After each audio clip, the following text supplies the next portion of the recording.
2024 ಆಂಧ್ರದ ಚುನಾವಣೆಯಲ್ಲಿ ಭಾರೀ ಮೋಸದ ಸತ್ಯ, ಮತದಾನ ಕಳುವು ಆರೋಪ, ದೇಶ ಕಂಗಾಲಾಗಿದೆ. ಅಧಿಕೃತ ದಾಖಲೆಗಳೇ ಬಯಲಿಗೆಳೆದ ಸತ್ಯ ಇದು. ಜನತಂತ್ರದ ಮೇಲಿನ ದಾಳಿ. ನಮಸ್ಕಾರ, ಈ ದಿನಕ್ಕೆ ಸ್ವಾಗತ. ನಾನು ಶ್ರೀಯಂ ಪವಿತ್ರ.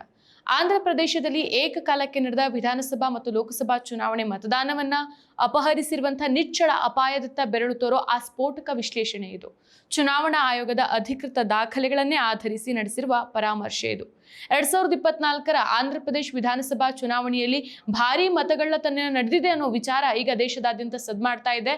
ಇದನ್ನ ವಿಶ್ಲೇಷಿಸಿದವರು ವಿಶ್ಲೇಷಕರಾದಂಥ ಪರಕಾಲ್ ಪ್ರಭಾಕರ್ ಅವರು. ಇವರು ಖುದ್ದು ಚಂದ್ರಬಾಬು ನಾಯ್ಡು ಅವರಿಗೆ ಅಧಿಕೃತ ಸಲಹೆಗಾರರಾಗಿದ್ದವರು. ಅಂದಹಾಗೆ ಈ ರಾಜನೀತಿಜ್ಞರು ಮೋದಿ ಸರ್ಕಾರದ ಹಣಕಾಸು ಮಂತ್ರಿ ನಿರ್ಮಲಾ ಸೀತಾರಾಮನ್ ಅವರ ಪತಿ. ಈ ವಿಶ್ಲೇಷಣೆ ದಿ ವೈರ್ನಲ್ಲಿ ಪ್ರಕಟವಾಗಿದ್ದು, ಅವರ ಅನುಮತಿಯ ಜೊತೆಗೆ ಈ ದಿನದಲ್ಲಿ ಈಗಾಗಲೇ ವರದಿಯನ್ನು ಪ್ರಕಟಿಸಿದ್ದೇವೆ. ಅದರ ಮುಂದುವರಿದ ಭಾಗನೇ ಈ ವಿಡಿಯೋ. 2024 ಆಂಧ್ರ ಪ್ರದೇಶ ವಿಧಾನಸಭಾ ಚುನಾವಣೆಯ ಮತದಾನದ ದತ್ತಾಂಶಗಳನ್ನ ಸೂಕ್ಷ್ಮವಾಗಿ ಪರಿಶೀಲಿಸಿದಾಗ ಆಡಳಿತ ಮೈತ್ರಿಕೂಟ 175 ಸ್ಥಾನಗಳಲ್ಲಿ 160 ಸ್ಥಾನಗಳನ್ನ ಗೆದ್ದ ಸೋಜಿಗದ ಹಿಂದೆ ಕುಚೇಷ್ಟೆ ಅಥವಾ ಮೋಸ ಇರಬಹುದು ಅನ್ನೋದು ವೇದ್ಯವಾಗತ್ತೆ. ಮೋದಿ ಪಟಾಲಂನ ವೋಟ್ ಚೋರಿಗೆ ಒಂದೊಂದೇ ಪುರಾವೆಗಳು ಸಿಗ್ತಾ ಇದೆ. ಅಷ್ಟೊಂದು ಆತ್ಮವಿಶ್ವಾಸದಿಂದ ಮಾಡಿದಂತ ಬಿಜೆಪಿ ನಾಯಕರ ಮಾತುಗಳು ಹಾಗೆ ಮೋದಿಯವರ ಭಾಷಣದ ಹಿಂದೆ ವೋಟ್ ಚೋರಿಯೇ ಕೆಲಸ ಮಾಡಿದ್ಯಾ ಅನ್ನೋ ಅನುಮಾನಕ್ಕೆ ಪರಕಾಲ್ ಅವರ ವಿಶ್ಲೇಷಣೆ ಪುಷ್ಟಿ ಕೊಡ್ತಾ ಇದೆ. ಈ ಹಿಂದೆಯೇ ರಾಹುಲ್ ಗಾಂಧಿ ಬಿಜೆಪಿ ಪಕ್ಷದ ವಿರುದ್ಧ ಮತಗಳ್ಳತನದ ಆರೋಪವನ್ನ ಹೊರಿಸಿದ್ರು. ಬಿಹಾರ್ ಮೊದಲ ಹಂತದ ಚುನಾವಣೆಗೂ ಮೊದಲು ರಾಹುಲ್ ಗಾಂಧಿಯವರು ಬಿಜೆಪಿ ಮತ್ತು ಚುನಾವಣಾ ಆಯೋಗದ ಮೇಲೆ ಮತಗಳ್ಳತನದ ಆರೋಪ ಹೊರಿಸಿದ್ರು. ಕರ್ನಾಟಕದಲ್ಲಿ ಆಳಂದ ಮತ್ತು ಮಹದೇವಪುರದಲ್ಲಿ ಮತಗಳ್ಳತನವಾದ ಬಗ್ಗೆ ಪ್ರಸ್ತಾಪಿಸಿದ್ರು. ಹರಿಯಾಣದಲ್ಲೂ ದೊಡ್ಡ ಪ್ರಮಾಣದ ಮತಗಳ್ಳತನ ನಡೆದಿದೆ ಅಂತ ಎಚ್ ಫೈಲ್ಸ್ ಅಂತ ಕರೆದ ದಾಖಲೆಗಳನ್ನ ಪ್ರಸ್ತುತಪಡಿಸಿದ ರಾಹುಲ್ ಗಾಂಧಿ ಅವರು 25 ಲಕ್ಷ ಮತಗಳ್ಳತನ ನಡೆದಿದೆ ಅಂತ ಪ್ರತಿಪಾದಿಸಿದ್ರು. ಬಿಜೆಪಿ ಗೆಲುವಿಗಾಗಿ ಚುನಾವಣಾ ಆಯೋಗ ಬಿಜೆಪಿ ಜೊತೆಗೆ ಕೈ ಜೋಡಿಸಿದೆ ಅಂತ ಗಂಭೀರ ಆರೋಪವೂ ಮಾಡಿದ್ರು. ಬ್ರೆಜಿಲ್ ರೂಪದರ್ಶಿಯೊಬ್ಬರ ಫೋಟೋ ಬಳಸಿಕೊಂಡು ಬೇರೆ ಬೇರೆ ಹೆಸರಲ್ಲಿ 22 ಬಾರಿ ಮತದಾನ ಮಾಡಲಾಗಿದೆ ಅಂತ ಹೇಳಿದಂತಹ ರಾಹುಲ್ ಒಟ್ಟು 2 ಕೋಟಿ ಮತದಾರರಿರುವಂತಹ ಹರಿಯಾಣದಲ್ಲಿ 25 ಲಕ್ಷ ಮತಗಳ್ಳತನ ನಡೆದಿದೆ ಅಂತ ಆಪಾದಿಸಿದ್ರು. ಆಡಳಿತ ವಿರೋಧಿ ಅಲೆ ಇದ್ದಂತಹ ಹರಿಯಾಣ ಉತ್ತರಾಖಂಡ್ನಲ್ಲಿ ಬಿಜೆಪಿ ಗೆದ್ದಾಗಲೇ ಹಲವು ಅನುಮಾನಗಳಿಗೆ ಆ ಗೆಲುವು ಎಡೆ ಮಾಡಿಕೊಟ್ಟಿತ್ತು. ಈಗ ಆಂಧ್ರ ಪ್ರದೇಶ ಚುನಾವಣೆ ಮೇಲೆ ಹಲವು ಅನುಮಾನಗಳು ಎದ್ದಿದೆ. ಅದಕ್ಕೆ ಸಾಕ್ಷಿಯನ್ನು ಸಹ ಪರಕಾಲ್ ಪ್ರಭಾಕರ್ ಅವರು ಕೊಟ್ಟಿದ್ದಾರೆ. ಶಕ್ತಿ ಯೋಜನೆಯಡಿ ಮಹಿಳೆಯರು ಇಂದು ಹಣದ ಹಂಗಿಲ್ಲದೆ ಸಂಚರಿಸುತ್ತಿದ್ದಾರೆ. ಸಂಕೋಚದ ಬೇಲಿ ಸರಿಸಿ 668 ಕೋಟಿಗೂ ಅಧಿಕ ಉಚಿತ ಪ್ರಯಾಣದ ಮೂಲಕ ಇತಿಹಾಸ ಬರೆದಿದ್ದಾರೆ. ಇದು ಸಾರಿಗೆ ಸಂಸ್ಥೆಗಳ ಆದಾಯ ಹೆಚ್ಚಿಸಿರುವುದಲ್ಲದೆ ದೇಶದಾದ್ಯಂತ ಮಹಿಳಾ ಸಬಲೀಕರಣದ ಸಂದೇಶ ಸಾರಿದೆ. ನಾವು ನುಡಿದಂತೆ ನಡೆದಿದ್ದೇವೆ, ನಿಮ್ಮ ಪ್ರೀತಿ ವಿಶ್ವಾಸವನ್ನ ಉಳಿಸಿಕೊಂಡಿದ್ದೇವೆ. ಗ್ಯಾರಂಟಿ ಸರ್ಕಾರಕ್ಕೆ 1000 ದಿನಗಳು, ನನಸಾಗಿದೆ ಕೋಟಿ ಕನಸುಗಳು. ಸ್ಕ್ರೀನ್ ಮೇಲೆ ಪ್ರತಿಯೊಂದರ ಅಂಕಿಅಂಶವನ್ನು ನೀವು ನೋಡಬಹುದು. ಇಲ್ಲಿ ನೀಡಲಾದಂತಹ ಎಲ್ಲಾ ಅಂಕಿಅಂಶಗಳನ್ನ ಭಾರತದ ಚುನಾವಣಾ ಆಯೋಗ, ಆಂಧ್ರ ಪ್ರದೇಶದ ಮುಖ್ಯ ಚುನಾವಣಾ ಅಧಿಕಾರಿಯವರ ಅಧಿಕೃತ ಅಧಿಸೂಚನೆಗಳು, ಪತ್ರಿಕಾ ಪ್ರಕಟಣೆಗಳಿಂದ ತೆಗೆದುಕೊಳ್ಳಲಾಗಿದೆ. ಮೇ 13, 2024 ಸಂಜೆ ಆಂಧ್ರ ಪ್ರದೇಶದ ಮುಖ್ಯ ಚುನಾವಣಾಧಿಕಾರಿ ಮಾಧ್ಯಮಗಳಿಗೆ ಸಂಜೆ 5 ಗಂಟೆವರೆಗೆ 68.04% ಅಷ್ಟು ಮತದಾನ ನಡೆದಿರೋದಾಗಿ ಘೋಷಿಸಿದ್ರು. ಇನ್ನೂ ಬಹಳಷ್ಟು ಜನರು ಮತದಾನಕ್ಕಾಗಿ ಕಾಯ್ತಾ ಇದ್ದು, ಮತದಾನದ ಶೇಕಡಾವಾರು ಪ್ರಮಾಣ ಇನ್ನಷ್ಟು ಹೆಚ್ಚಾಗಬಹುದು ಅಂತಾನೂ ಹೇಳಿದ್ರು. ಭಾರತದ ಚುನಾವಣಾ ಆಯೋಗದ 13/5/2024 ಪತ್ರಿಕಾ ಪ್ರಕಟಣೆ ಸಂಖ್ಯೆ ECI PN 82/2024 ಪ್ರಕಾರ ಅಂದು ರಾತ್ರಿ 8 ಗಂಟೆವರೆಗೆ 68.12% ಅಷ್ಟು ಮತದಾನ ನಡೆದಿತ್ತು. ಅದೇ ದಿನ ಮೇ 13, 2024 ರಾತ್ರಿ 11:45ಕ್ಕೆ ಎಲೆಕ್ಷನ್ ಕಮಿಷನ್ ಆಫ್ ಇಂಡಿಯಾದ ಪತ್ರಿಕಾ ಪ್ರಕಟಣೆ ಸಂಖ್ಯೆ ECI PN 84/2024 ದಿನಾಂಕ ಮೇ 13, 2024 ಪ್ರಕಾರ ಮತದಾನ 76.50% ಏರಿಕೆ ಆಗತ್ತೆ. ಸೊ ಮೇ 17, 2024ಕ್ಕೆ ECI PN 89/2024 ಮೂಲಕ ಆಂಧ್ರ ಪ್ರದೇಶದ ಮತದಾನ ಪ್ರತಿಶತವನ್ನ 80.66ಕ್ಕೆ ಹೆಚ್ಚಿಸಿ ತಿದ್ದುಪಡಿಯನ್ನು ಮಾಡಲಾಗುತ್ತೆ. ಆಂಧ್ರ ಪ್ರದೇಶದ ಮುಖ್ಯ ಚುನಾವಣಾಧಿಕಾರಿಯವರು ಈ ಪ್ರಮಾಣ ಸುಮಾರು 81.86% ಅಷ್ಟು ಇದೆ ಅಂತ ಹೇಳಿದ್ರು. ಮತ್ತು ಭಾರತದ ಚುನಾವಣಾ ಆಯೋಗದ ವರದಿಯಲ್ಲಿ ಅಂತಿಮ ಶೇಕಡಾವಾರು ಪ್ರಮಾಣವನ್ನ 81.79% ಅಂತ ನಮೂದಿಸಲಾಗಿದೆ. ಎರಡೂ ಪ್ರಮಾಣಗಳಲ್ಲಿ EVM ಮತಗಳು ಮತ್ತು ಅಂಚೆ ಮತಪತ್ರಗಳನ್ನ ಸೇರಿಸಲಾಗಿದೆ. ಈ ಸಂಖ್ಯೆಗಳನ್ನ ಸೂಕ್ಷ್ಮವಾಗಿ ಪರಿಶೀಲಿಸಿದ್ರೆ ಆಂಧ್ರ ಪ್ರದೇಶದ ಸೋಜಿಗದ ಹಿಂದಿನ ಕುಚೇಷ್ಟೆ ಸ್ಪಷ್ಟವಾಗಿ ಕಾಣಿಸುತ್ತೆ. ಮತದಾನದ ದಿನದಂದು ಸಂಜೆ 5 ಗಂಟೆವರೆಗೆ 68.04% ಅಷ್ಟಿದ್ದಂಥದ್ದು ಮತದಾನ ಪ್ರತಿ ಗಂಟೆಗೆ ಅಂದ್ರೆ ಸರಾಸರಿ 6.8% ಮತದಾನವನ್ನ ಸೂಚಿಸುತ್ತೆ. 10 ತಾಸುಗಳ ಮತದಾನ ನಡೆದಿತ್ತು.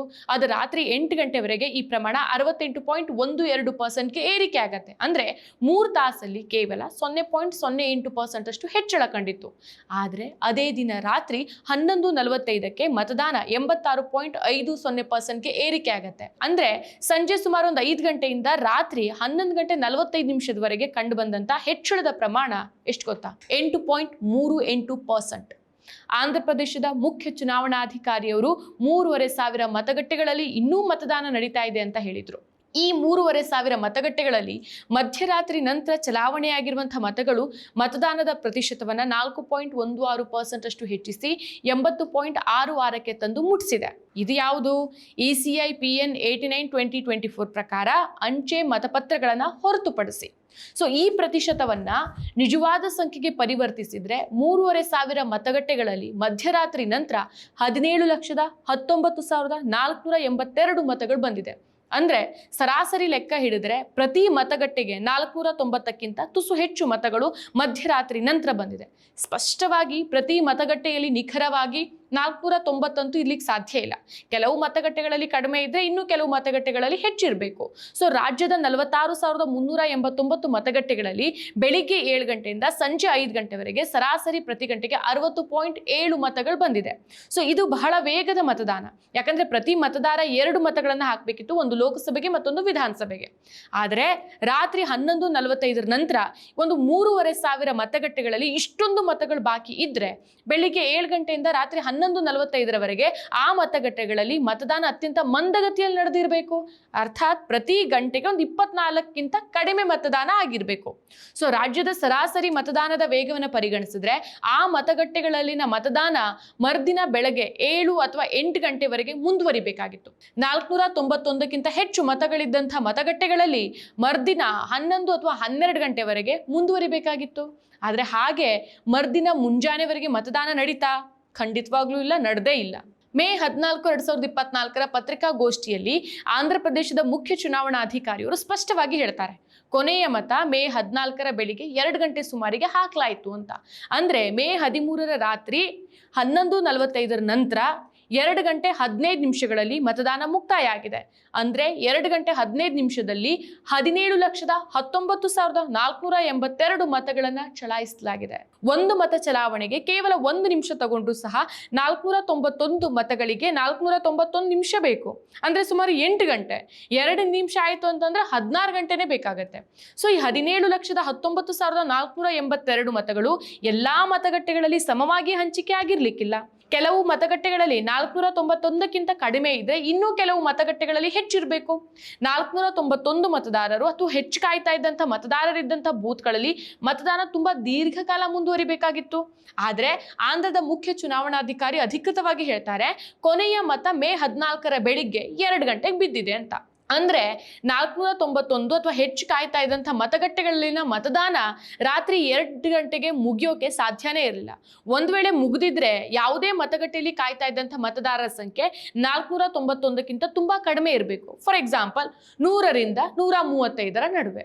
ಸೊ ಈಗ ಮುಖ್ಯ ಚುನಾವಣಾಧಿಕಾರಿಯವರ ಪ್ರಕಾರ 2 ಗಂಟೆ ಕಾಲಾವಕಾಶಕ್ಕೂ ಅಂದ್ರೆ 11:45ರಿಂದ 2 ಗಂಟೆ ಬೆಳಗಿನ ಜಾವ 2 ಗಂಟೆವರೆಗೆ 17,19,482 ಮತಗಳ ಚಲಾವಣೆಗೂ ಹೊಂದಿಕೆ ಆಗೋದೇ ಇಲ್ಲ. ಈ ಬೆಳಗಿನ ಜಾವ 2 ಗಂಟೆಯನ್ನು ತೆಗೆದುಕೊಂಡ್ರೆ 491 ಮತದಾರರಿದ್ದಂಥ ಮತಗಟ್ಟೆಯಲ್ಲಿ ಪ್ರತಿ ನಿಮಿಷಕ್ಕೆ 3.6 ಮತದಾರರು ಮತ ಹಾಕಬೇಕು. ಅಂದ್ರೆ 20 ಸೆಕೆಂಡ್ಗೆ ಅಂದ್ರೆ ಪ್ರತಿ 20 ಸೆಕೆಂಡ್ಗೆ ಒಬ್ಬ ಮತದಾರನ ಲೆಕ್ಕ.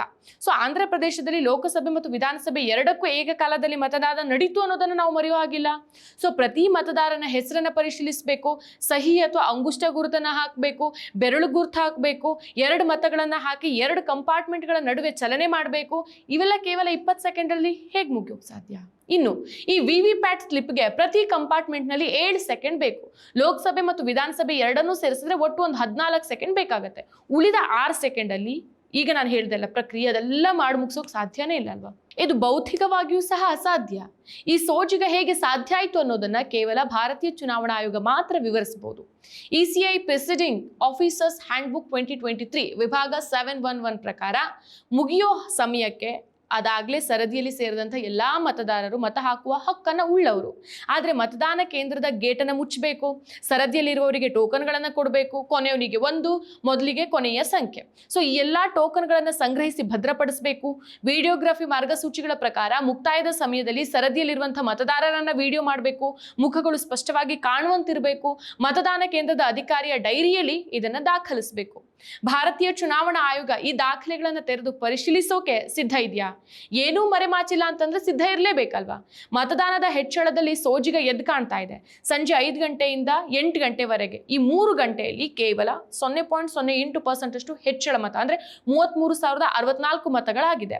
ಆದ್ರೆ 8 ಗಂಟೆಯಿಂದ ಸಂಜೆ 8 ಅಂದ್ರೆ ರಾತ್ರಿ 8 ಗಂಟೆಯಿಂದ ಮಧ್ಯರಾತ್ರಿ ಹತ್ತತ್ರ ಸುಮಾರು 11:45 ಈ 3 ಗಂಟೆ 45 ನಿಮಿಷದಲ್ಲಿ 8.38% ಹೆಚ್ಚಳ ಆಗಿದೆ. ಅಂದ್ರೆ 34,63,767 ಮತಗಳು ನಡೆದಿದೆ.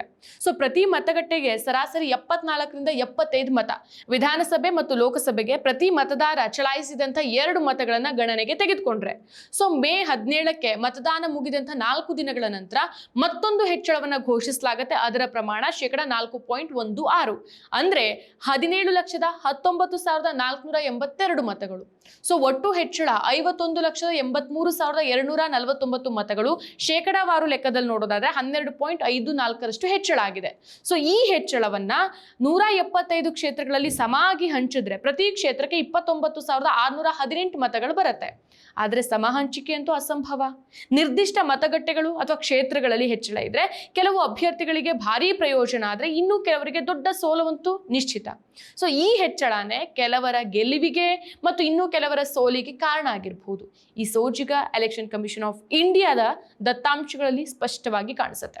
ಇನ್ನು ಕಟ್ಟ ಕಡೆಯಲ್ಲಿ ಕಾಡುವಂತ ಒಂದು 3 ಪ್ರಶ್ನೆ. ಆಂಧ್ರ ಪ್ರದೇಶ ಗೆದ್ದಂತ ಅಭ್ಯರ್ಥಿಗಳು ಈ ಸೋಜಿಗದ ಲಾಭವನ್ನ ತಾವೇನೂ ಮಾಡದೆ ನಿಷ್ಕ್ರಿಯವಾಗಿದ್ದು ಪಡೆದುಕೊಂಡ್ರ? ಸೋತವರು ಈ ಅತಿಶಯ ಮತದಾನ ಹೆಚ್ಚಳದ ನಿರಪರಾಧಿ ಬಲಿಪಶುಗಳಾಗ್ಬಿಟ್ರ? ಆಂಧ್ರ ಪ್ರದೇಶದ ಚುನಾವಣಾ ಪ್ರಕ್ರಿಯೆಯ ವಸ್ತುನಿಷ್ಠತೆಯಲ್ಲಿ ಭಾರೀ ರಾಜಿ ಮಾಡಿಕೊಳ್ಳಲಾಗಿದೆ ಅನ್ನೋದು ಎದ್ದು ಕಾಣಿಸುತ್ತೆ. ಆದರೆ ಈ ಸೋಜಿಗದ ಹೆಚ್ಚಳದಲ್ಲಿ ಯಾರು ಸಹಭಾಗಿಗಳು ಅನ್ನೋದು ಸ್ಪಷ್ಟ ಇಲ್ಲ. ಆಂಧ್ರ ಪ್ರದೇಶದ ಈ ಜನಾದೇಶ ಅತ್ಯಂತ ಸಂದೇಹಾಸ್ಪದ. ಮೇಲೆ ಕಾಣಿಸಲಾಗಿರುವಂತಹ ಅಗಾಧ ವ್ಯತ್ಯಾಸಗಳು ಏನನ್ನ ಸಾರತ್ತೆ? ಈ ಮತದಾನವನ್ನು ಅಪಹರಿಸಲಾಗಿದೆ ಅಥವಾ ಕದಿಯಲಾಗಿದೆ ಅನ್ನೋ ಸಂದೇಹಕ್ಕೆ ಆಸ್ಪದ ಕೊಡುತ್ತೆ. ಥೇಟ್ 2024ರ ಲೋಕಸಭಾ ಚುನಾವಣೆಯಂತೆ ಇಲ್ಲಿ ಎತ್ತಿರುವಂತಹ ವಿಷಯಗಳಿಗೆ ಸರಿಯಾದ ಮತ್ತು ವಿಶ್ವಾಸಾರ್ಹ ಉತ್ತರಗಳು ಬಂದ್ರೆ ಮಾತ್ರ ಈ ಸಂದೇಹಗಳು ತೊಲಗತ್ತೆ. ಅಲ್ಲಿವರೆಗೆ ಸಂದೇಹಗಳು ಸಂದೇಹಗಳಾಗಿಯೇ ಉಳ್ಕೊಂಡ್ಬಿಡತ್ತೆ. ಈ ವಿಶೇಷ ವಿಶ್ಲೇಷಣೆಯನ್ನ ಕನ್ನಡದಲ್ಲಿ ಪ್ರಕಟಿಸೋಕೆ ಅನುಮತಿಸಿದಂಥ ಮೂಲ ಲೇಖಕರಾದ ಪರಾಕಲ್ ಪ್ರಭಾಕರ್ ಅವರಿಗೂ ಹಾಗೂ ದಿ ವೈಯರ್ನ ಸಂಪಾದಕರಿಗೂ ಈ ದಿನ.com ತಂಡದ ಮೂಲಕ ಧನ್ಯವಾದಗಳು. ಮತ್ತಷ್ಟು ವಿಶೇಷ ವಿಡಿಯೋಗಳನ್ನು ನೋಡಲು ಮತ್ತು ಹೊಸ ವಿಡಿಯೋಗಳ ಬಗ್ಗೆ ತಿಳಿಯಲು ಈ ದಿನ.com ಯೂಟ್ಯೂಬ್ ಚಾನೆಲ್ ಸಬ್ಸ್ಕ್ರೈಬ್ ಮಾಡಿ ಮತ್ತು ಬೆಲ್ ಐಕಾನ್ ಕ್ಲಿಕ್ ಮಾಡಿ.